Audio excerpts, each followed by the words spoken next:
nice, but I don't know, I still prefer left hand.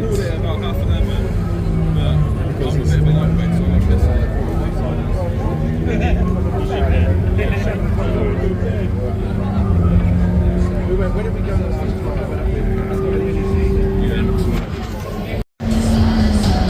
Yeah, that should be.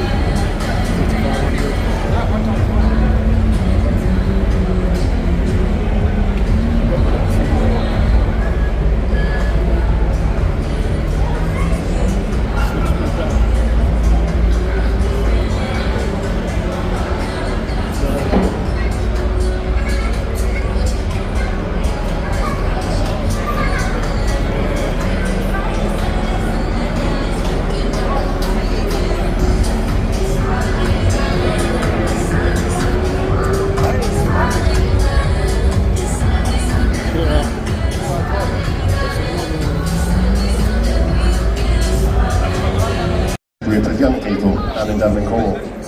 That's what you've been doing ever since. You've been doing a lot of predominantly road safety based content, but you have just got involved with the guys at Race Car Experiences down there, and you're actually going to be basically following what your message is, which is don't race the road, and heading out on track with those guys and filming that journey too, which is a slightly different spin off your content. But Ben, you done it in a much different way. Obviously, we spoke on the podcast of the impact that your 19 years in service in the Corps had on you and your mental health and everything that came with that, and then how you want to support other people and other police officers that we don't get to see the impact of some of the stuff they see when you've spoken about having to, you know, scrape a child off the road, horrendous things.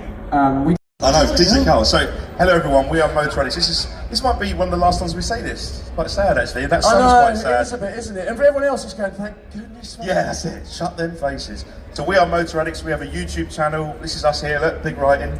EBC have been very kind enough to sponsor this stage, and they are just to the left of us, so if you want to get your brakes sorted, they have an amazing array of you can stop by their stall and have a look, can't you? Sorry. EBC, I'm so sorry, he had to walk away at that, I'm so sorry. I did it once over the weekend. We're better than that. But the next person, I mean, could there be a more influential person? For the car culture and for what we're doing today, I think he's one of the most influential people of this generation. Yeah, because we could talk about him all day. So, Greg Lieberman, come up on stage, please. Let's have you up here. We can get a microphone for you. Who's ever heard of Fast and Furious? Just by show of hands. Come on, there's more. Exactly. I know it's a long day, but you've definitely heard of Fast and Furious.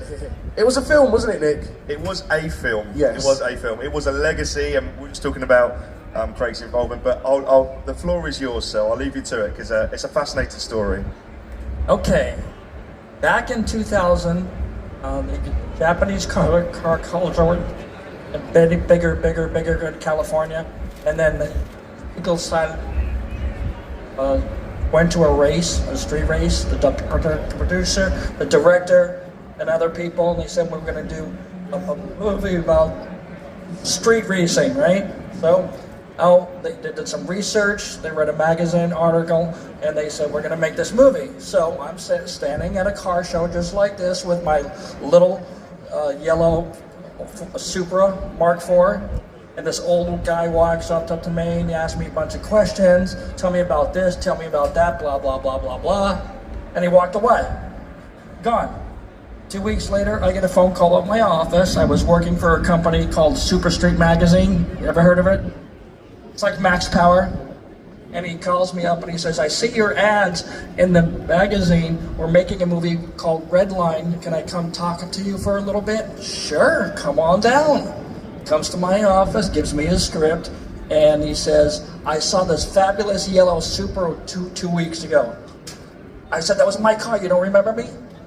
All white people look the same? So they invited me to Universal Studios. I drive over to the lot, go to the back gate, they bring me in the lot, and then the whole production company comes down from the office, and they're looking at my Supra. It had 2 giant nitrous bottles on the back, and they were asking me, what are these oxygen bottles for? And I said, you guys are gonna need my help. It's not oxygen, it's nitrous. And so the director says, take me for a little ride. And so I get on the freeway, a little bit, on second gear, third gear, and he goes, is that the nitrous? And I said, no, that's the turbo. And he says, great, we'll take it. Take what? Your car. What are you talking about? and so they said they want to rent my car and get me people who have cars like this to be on set with characters' cars, right? So every Friday. That's your car fighting back. It's here today. You didn't think it was here? Yeah. Anyway, every Friday we were doing the custom cars for cars, Hondas, Acuras, Mazdas, all that kind of stuff. So we had to pick from those cars, but we only had $2 million to build all the cars. And they needed 8 Supras. They wanted Civics. They needed 7. Like that, replicate everything. They were so broke that they couldn't finish the interiors of the car, so they tinted all the windows on the car so you couldn't see inside, like including the Eclipse. So they were basically cosmetic copies, but they didn't have any performance under the hood, like none. They're all stock. And so they had to make a movie. Had a lot of stuff wrong on the script, like danger to manifold. Remember that? Raise your hand. And you were probably at 14 years old, it didn't seem wrong to you, but then when you were 21, you were saying to yourself, what is he talking about, danger to manifold? These are some of the things we tried to fix. But it was a good experience. I got to work with Paul Walker and the actors and all that kind of stuff. They treated me, you've got to remember, I'm nobody. I'm just a dude that was standing in a car. And they hired me as a technical advisor, helped them to get the parts because I had the connections. And then they said, can you help us on Race Wars? Have you remember the race? Remember the guy that goes like this? That was me. But the funny story about that is that they wanted me to do very like animated. And the director is screaming to me in the headphones. I went like this, go. It's cut. And he comes running over to me. Craig, did you ever see Top Gun? Of course I've seen it. You remember on the aircraft carrier? And he goes like this. Remember that? And I said, I'm not doing that, Rob. and he says, why? All my friends are going to see this movie. It's not for car people. Your friends are not going to see the movie, right? So all these cars are lined up to race. And they're looking at all these pretty Asian girls, right, on the sideline, and they're not looking at me. Most of these guys, my friends, like all you guys, right? And I'm trying to get them to look at me. I go, look at me, look at me, look at me, look at me. You ready to go? I go, go. And then Rob comes up, that's it, do it. And for 5 years, my friends, every time pulled up to me in the stoplight, they had to go like this. But after that, we were doing marketing. Paul Walker and I were going to car shows all over California, Washington, Nevada, all that kind of stuff. He was such a nice guy. I met his daughter when she was like 2, and we were waiting for people to line up for Paul Walker to sign autographs. Nobody was asking for autographs because they didn't even know who he was. And then after the movie, he got slammed, man. He was like the ambassador to the tuner culture, right? And he was just a humble guy. And then once when I was done with all of my duties, they called me up and said, we're going to do Too Fast, Too Furious. What? The bad guy died. So I drive over to the studio and I had an R34 GTR. They come downstairs and they said, what's this? It's a GTR. Okay, we'll take it. I just drove here. And so that car was gone for 4 months. So, like I said, it was a lot of fun, but they thought the movie was going to be this is kind of unfortunately, this is tuner culture. Yeah, exactly. Yeah, this is it. What we're experiencing is exactly what it is. A little bit. Sorry, Craig. Carry on, Craig. All right. Where was I? Cars, right? Yeah. Definitely cars. That's cars. Yeah. So I saw the movie before it was done 4 times, and they were still editing thing. And I was looking at this movie and I was like, oh, this is going to be bad. I called my wife and I said, straight to VHS.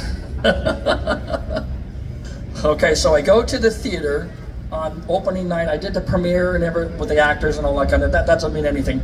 But It's the real audience. Lifetime for the car scene than the first Fast and Furious film. It's just had a dramatic effect. We talked before about there's a time up to that. There's now been a time past that, and that was a real defining kind of stick in the ground moment.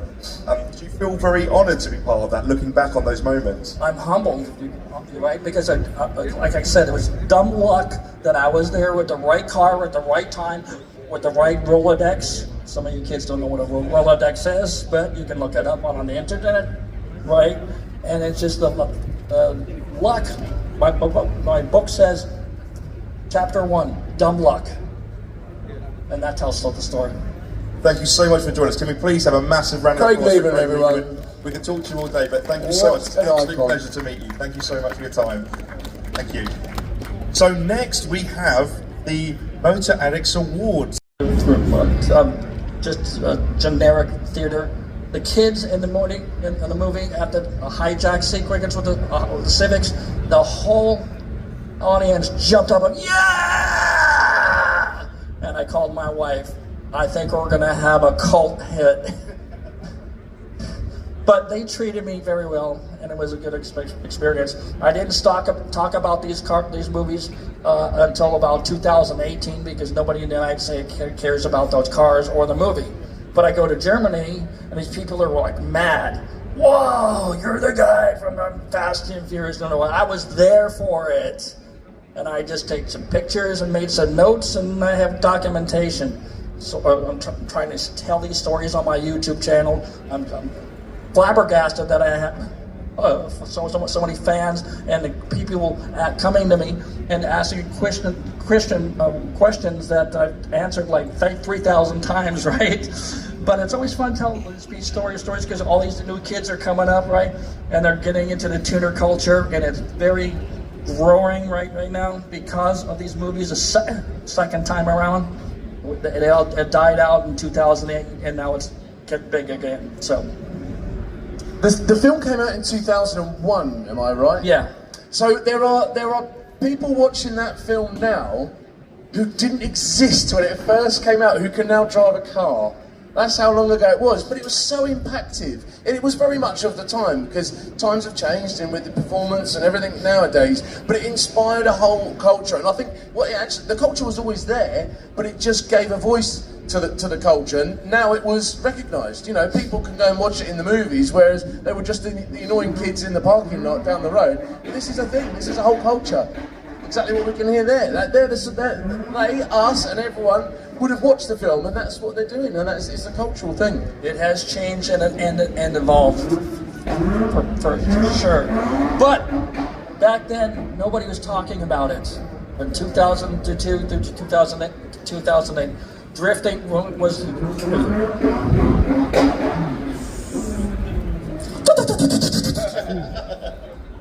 To me, it sounds like this. Right, I'll never get that. Blow up your own car. Okay, do your thing. Okay. Right, just quickly, I just want to talk about your Supra. So that became the Paul Walker Supra. Yeah. With the orange and the rocket on the side of it with the cyborg and the atom symbols.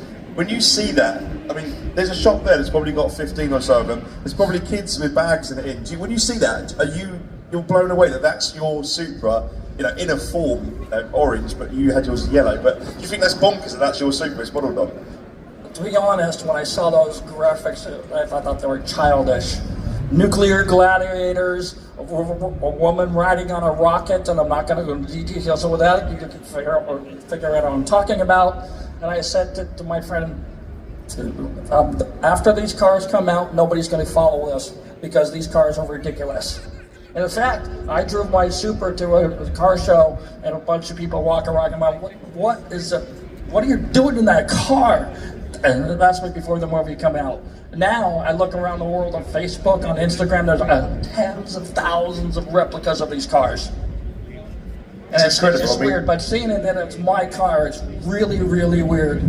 What a legacy, though. I mean, there's no better legacy. And we talk about influencers now. We use that quote unquote lifetime for the car scene than the first Fast and Furious film. It's just had a dramatic effect. We talked before about there's a time up to that. There's now been a time past that, and that was a real defining kind of stick in the ground moment. Do you feel feel very honoured to be part of that, looking back on those moments? I'm humbled, right? Because, like I said, it was dumb luck that I was there with the right car at the right time, with the right Rolodex. Some of you kids don't know what a Rolodex is, but you can look it up on the internet, right? And it's just the luck. My book says, Chapter 1, Dumb Luck. And that tells the story. Thank you so much for joining us. Can we please have a massive round of Craig applause for Lever, Craig everyone. Lever? We could talk to you all day, but thank you so much. It's an What an absolute icon. pleasure to meet you. Thank you so much for your time. Thank you. So next we have the Motor Addicts Award.